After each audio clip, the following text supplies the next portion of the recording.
একটা শিল্পীর সর্বোচ্চ সম্পদ কি? তার সকল শ্রম দিয়ে তৈরি করা তার শিল্পকর্ম, সেই শিল্পকর্মকে ধ্বংস করেছে। কারণ ওরা লুটেরা, ওরা দেশের টাকা পাচার করে। ওদের কাছে শিল্পের কি দাম, ওদের কাছে সংস্কৃতির কি দাম, ওদের কাছে সাহিত্যের কি দাম, ওদের কাছে কিছুই দাম নাই। ওদের হচ্ছে একটাই লক্ষ্য, একটাই আরাধনা, সেটা হচ্ছে বাংলাদেশের ক্ষমতাকে তারা চিরদিন আঁকড়ে রাখবে এবং তার ছেলের নামে, মেয়ের নামে, ভাগ্নির নামে দুবাইয়ে ফ্ল্যাট হবে, লন্ডনে বাড়ি হবে, মালয়েশিয়ায় বাড়ি হবে, ক্যানাডায় বাড়ি হবে বাংলাদেশের জনগণের টাকা দিয়ে। তাদের সেই যে বাড়ি হওয়ার যে আকাঙ্ক্ষা, সেইটা ধূলিসাৎ করে দিয়েছে এদেশের ছাত্র জনতা। এদেশের গণতন্ত্রকামী মানুষ 15-16 বছর ধরে বিএনপির নেতৃত্বে, দেশনেত্রী বেগম খালেদা জিয়ার নেতৃত্বে এবং দলের ভারপ্রাপ্ত চেয়ারম্যান তারেক রহমানের নেতৃত্বে যেভাবে সংঘবদ্ধ হয়ে তারা সংগ্রাম করেছে, সেই সংগ্রামে যেহেতু তারাও একটা পার্টিসিপেট করেছে মানবেন্দ্রনাথ ঘোষরা, এই কারণেই তাদেরকে টার্গেট করে করে এখন গ্রামের বাড়িতেও পুড়িয়ে দেওয়া হচ্ছে। সরকার যদি এগুলো দমন করতে না পারেন তাহলে তো জনগণ তারা রুখে দাঁড়াবে। জনগণ কিন্তু প্রতিরোধের জন্য প্রস্তুতি নেবে, কারণ সরকারের দায়িত্ব প্রত্যেকটি মানুষের জীবন এবং মাল নিরাপত্তা বিধান করা। আর যারা গণতন্ত্রের জন্য লড়াকু যে সমস্ত সৈনিক, রাজনৈতিক কর্মী, শিল্পী, কুশলী যারা রয়েছেন, তারা আজকে নিরাপত্তাহীন। তাদের বাড়িঘর পুড়ে যাচ্ছে, ছাই হয়ে যাচ্ছে, ভস্মীভূত হচ্ছে। যেখানে মানবেন্দ্র ঘোষের অনেক শিল্পকর্ম ছিল সেগুলো ভস্মীভূত হয়ে গেছে। এই সময় আজকে 8 মাস পেরিয়ে গেছে। তারা কি করে উকি দেয়, তারা কি করে এই ধরনের ভয়ঙ্কর আক্রমণ করে পুড়িয়ে দিতে পারে এটি গ্রামের মধ্যে ঢুকে, এটা আমার মাথায় আসছে না। আমি আবারও সরকারের কাছে আহ্বান জানাচ্ছি, এটার সাথে যারা জড়িত তাদের দৃষ্টান্তমূলক শাস্তি, তাদের খুঁজে বের করে দৃষ্টান্তমূলক শাস্তি তাদের বিধান করতে হবে। ফার্স্ট ক্লাস পাওয়া একজন তার বিশ্ববিদ্যালয়ের শিক্ষক হওয়ার কথা, তাকে তারা টার্গেট করেছে। কারণ সে আন্দোলনের পক্ষে, সে বাংলাদেশের স্বাধীনতার পক্ষে, সার্বভৌমত্বের পক্ষে। মানবেন্দ্রকে কিনতে পারেনি ফ্যাসিস্টরা, তাই মানবেন্দ্র তার সকল প্রতিভা দিয়ে সে পহেলা বৈশাখ উদযাপনের কর্মকাণ্ডের সাথে নিয়োজিত ছিল। এই কারণে তাকে টার্গেট করেছে। এই কারণে তাদের দীর্ঘদিনের চর্চিত যে পহেলা বৈশাখ, যার সাথে পার্শ্ববর্তী দেশের যোগসূত্র নিয়ে ওই কালচারকে আমন্ত্রণ করে তাদের সাংস্কৃতিক আগ্রাসনের মধ্যে দেশকে ফেলে এই দেশটাকে তাবেদার যারা করতে চেয়েছিল ফ্যাসিস্টদের অনুচররা, তারা ব্যর্থ হয়েছে।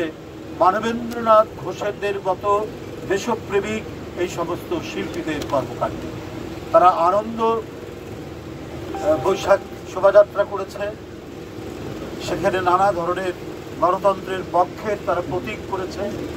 যে মুগ্ধ পানি দিতে গিয়ে আত্মদান করেছে, সেই পানির বোতল তারা তৈরি করেছে তাদের শিল্পকর্মের মধ্যে দিয়ে।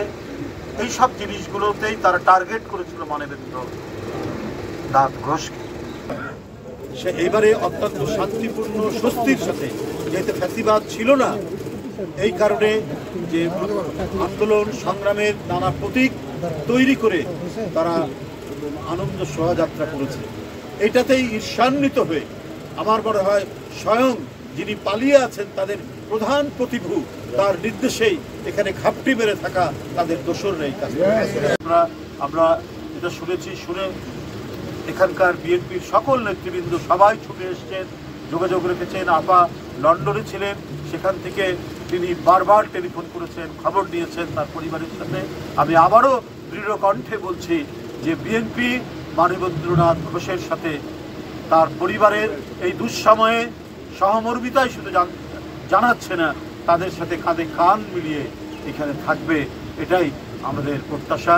এবং তাদের পরিবারের প্রতি সহমর্মিতা জানিয়েছেন দলের ভারপ্রাপ্ত চেয়ারম্যান জনাব তারেক রহমান, এবং তারা আজকে যে ক্ষতিগ্রস্ত এবং তারা যে আক্রমণের শিকার হয়েছেন এটার তিনি তীব্র নিন্দা জানিয়েছেন।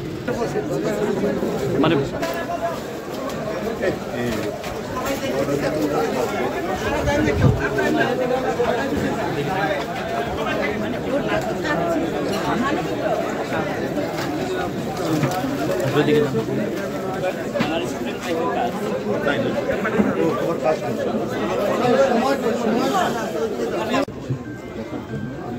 প্রথম দিন থেকে সঞ্জয় সব রাখছে, আমি ব্রিফিং করেছি আপনার জন্য। আপনার নির্দেশে আমরা তাৎক্ষণিকভাবে অনেক লন্ডন থেকে সবাই আছে, আপনারা কেউ ঘাবড়াবেন না, ইনশাআল্লাহ। টেনশনে আছে, না কোনো টেনশনে সবাই আছে।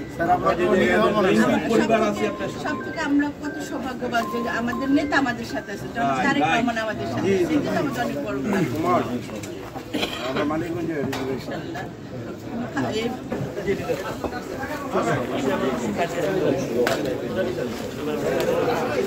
প্রকাশ করার জন্য তারেক ভাইয়ের পক্ষ থেকে নিবেদন দেওয়া হচ্ছে।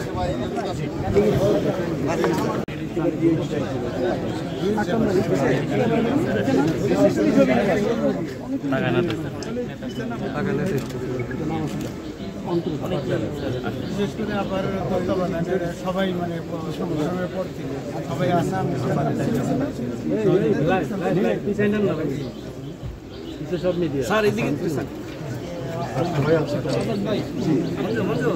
আমি ব্যক্তিগতভাবে মনে করি না এটা ভুল ছিল বা দোষের ছিল, তো যারা এটা তাদের আমরা দিয়ে